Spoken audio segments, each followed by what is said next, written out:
When you start, there's so much to do. And to be honest, when you're running a small business, especially when you're a solo business owner, like there's a never ending list, right? So it does become it's something maybe on your list that are nice to have one day. But I think that generally people come to me when they reach a point where they know their service, they know who they are, they know their service, and they know the quality of it, but they're not necessarily attracting the right people, or the price point sticks, or there's something that's not quite right.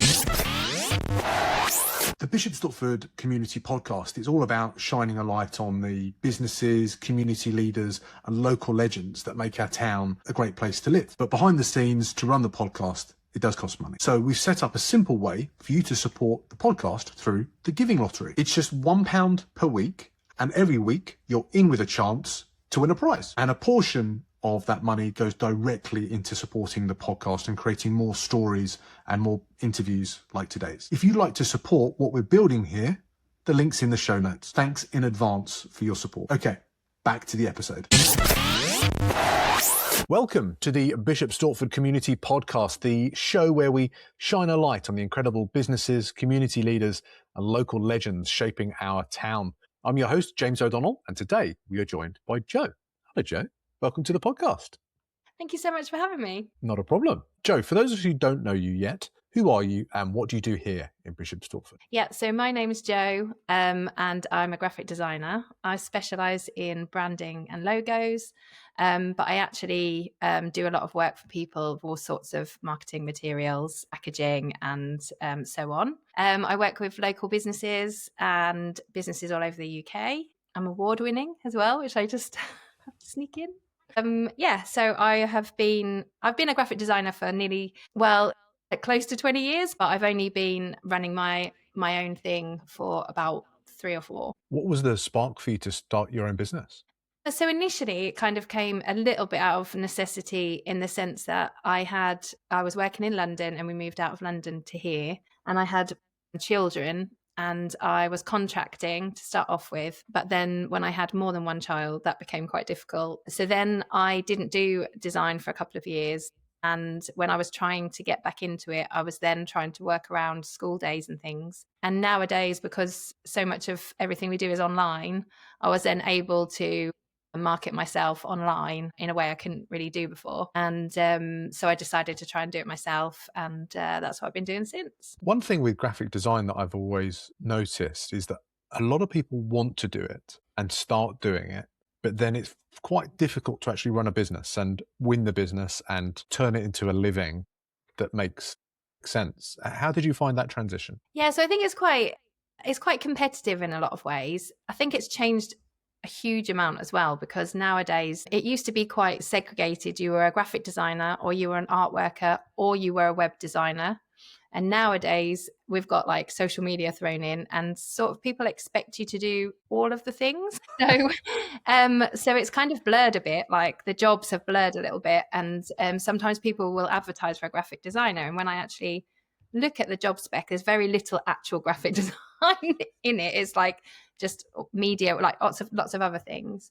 So yeah, I think it's just, I guess any business, anyone who's out there running a business, it's never easy. You just have to keep going and keep going. That's it. You just have to keep trying and keep marketing yourself and just keep going and keep going. There's definitely not a quick fix to it. It's definitely not like something that you'll just do. So if you're like with a lot of the people you speak to, if you're like passionate about something, then you'll just put a lot of your time and energy into it. And then eventually you start seeing results. So I think that's all I did, basically. It was like, I can't work full time at the moment. And a part-time graphic design job is like a unicorn. And even if you get it, like you're still quite restricted and the pay is really bad.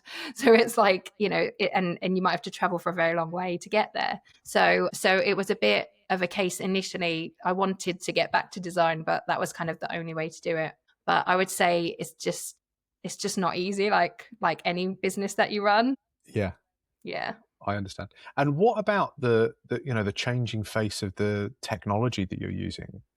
Are you still sometimes getting down to pencil and paper to jot things out, or are you all online now? Are you using new tools, new AI solutions? Where's your head at? Yeah, so I think for me personally, I think I do sketch things out sometimes still, and I still use like Adobe software, like InDesign and Illustrator, which is pretty standard. I know that things like Canva and stuff have improved quite a lot, and there's lots of people who are using it for themselves, not designing for other people necessarily, use things like Canva and stuff. So there's quite a lot of, it's harder to be heard above the noise, and it's harder. But I do think there's also a bit of a return to everyone would like a bit more analog in their life and a bit less digital. And when I'm designing for people, particularly branding, there's a lot of strategy and there's a lot of talking about not just making things look nice, but actually understanding what works for your business and understanding your business well enough to have a result that's going to get you your ideal clients and not just look nice. So I think that,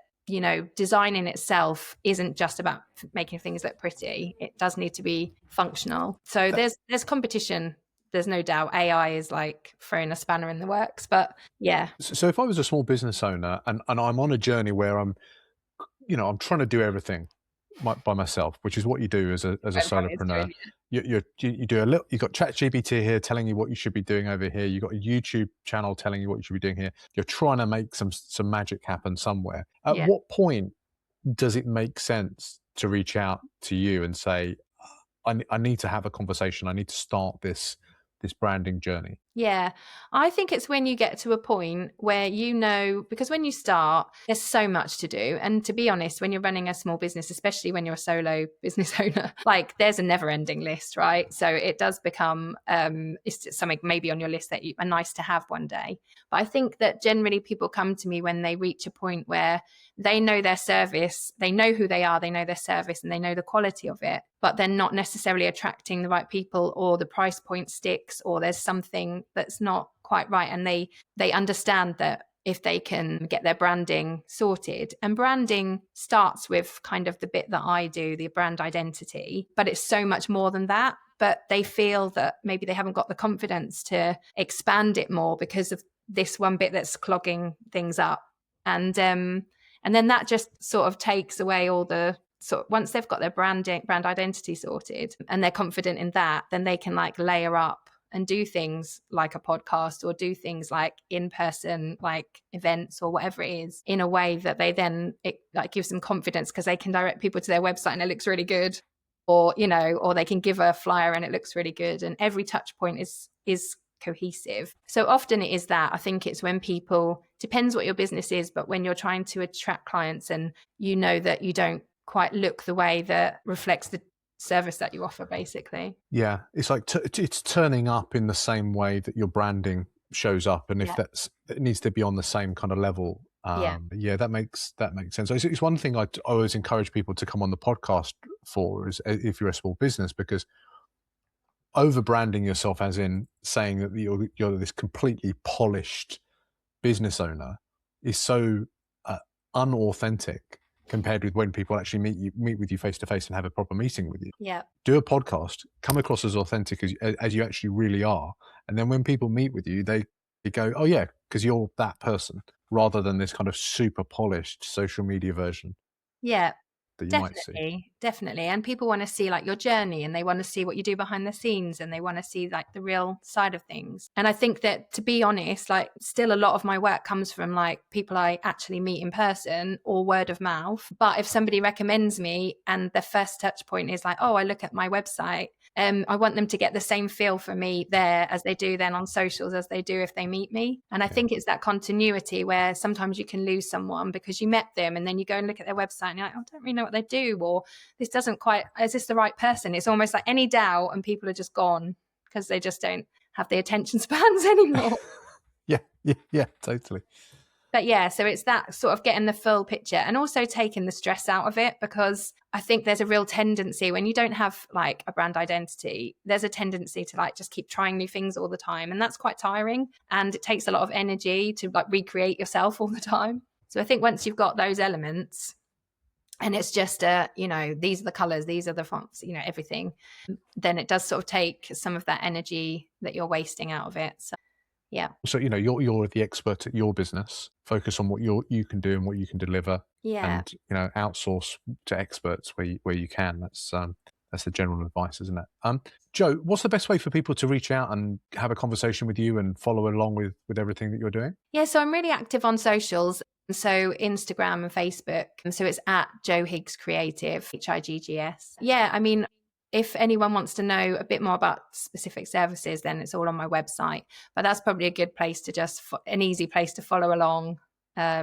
And see what I'm up to and see some examples of work and that kind of thing. I just must mention, because I know I'll forget otherwise, that myself and a lovely lady called Erin, who's a photographer in town, we started just a social for freelancers. Yeah, so we're doing like once a month, we're doing just it's just a meetup. It's not specifically like networking, although obviously that might be a side effect of it, but it's more just connection for people who work at home on their own. Just kind of talk about that kind of thing, because a lot of people, if you talk to your friends and they don't run a business, they might glaze over a bit. So it's quite nice to talk to other people who freelance and stuff. Yeah, people that get it, people understand it. Where do you do that? So that's at the Green Dot. It's once a month and it changes the date. So it's just a space to come along and just have a bit of community and chat to somebody who kind of gets it.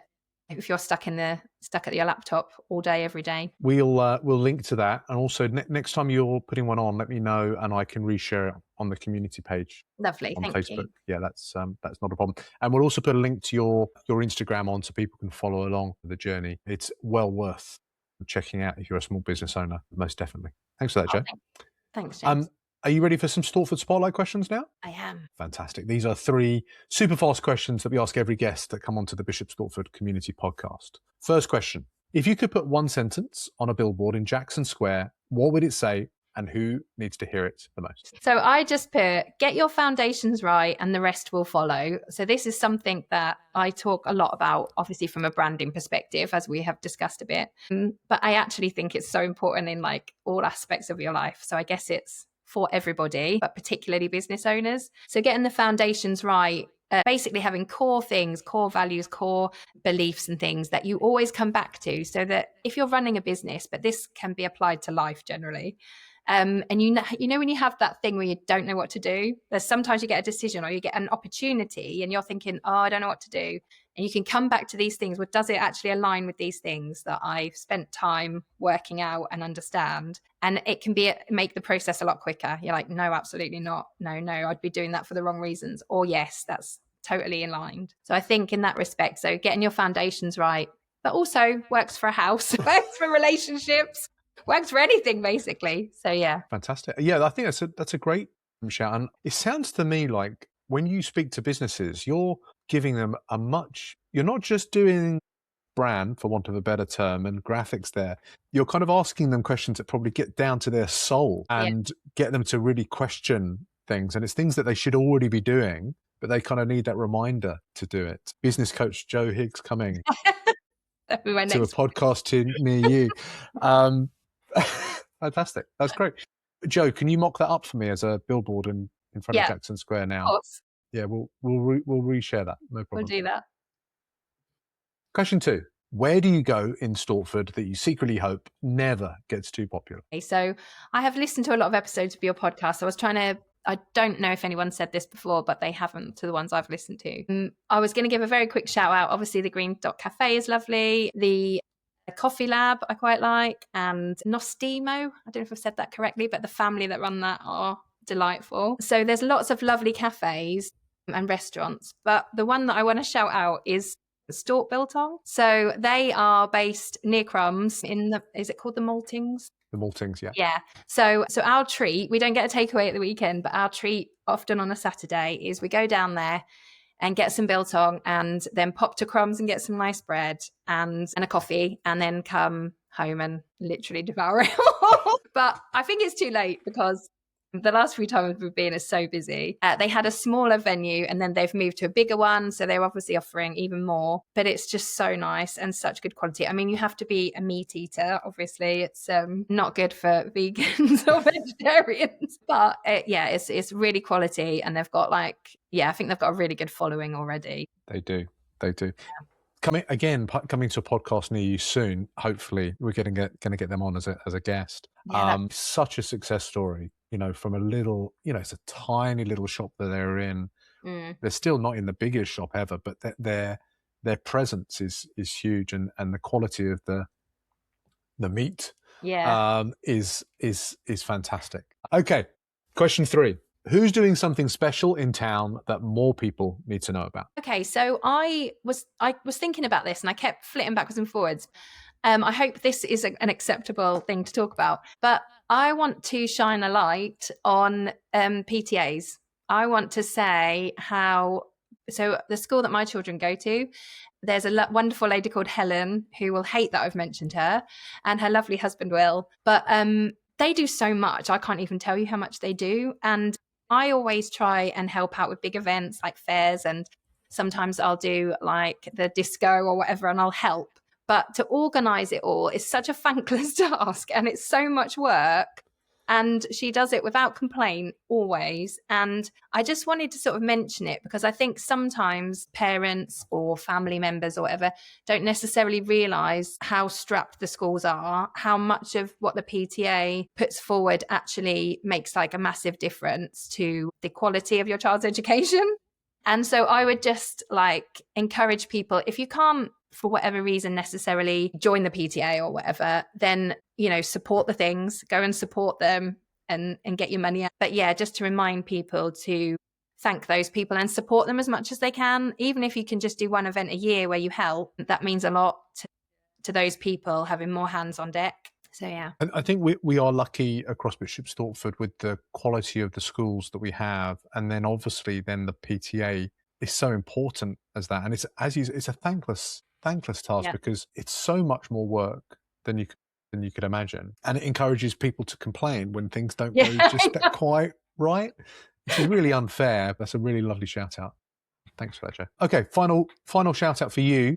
Where's the best place for people to find you online? Yeah, so I hang out a lot on Instagram. I'm on Instagram and Facebook, so they're the main places. Occasionally pop over to LinkedIn, but it's not my safe space. But yeah, so at Joe Higgs Creative is where you'll find me for up-to-date stuff and see what I'm up to and everything. So we will link to that, and I'm sure there'll be some local businesses that will want to reach out and have some conversations, Joe. That's a wrap. Thank you so much for joining us today on the Bishop Stortford Community Podcast. Thanks for having me. Not a problem, Joe. If you've enjoyed this episode, the best way to support the show is to hit follow, leave a quick review on YouTube, Apple, or Spotify, wherever you're watching or listening to this, and then share it on your socials so that more people can watch our interview with Joe, or maybe share it in someone in town who's not on social media but really needs to brand their landscaping business or their new coffee startup that's coming to town.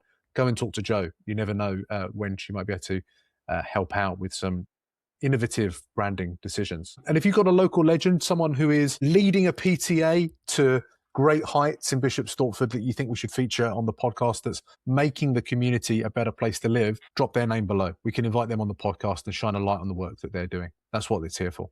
Again, Joe, thank you so much for joining us today on the Bishop Stortford Community Podcast.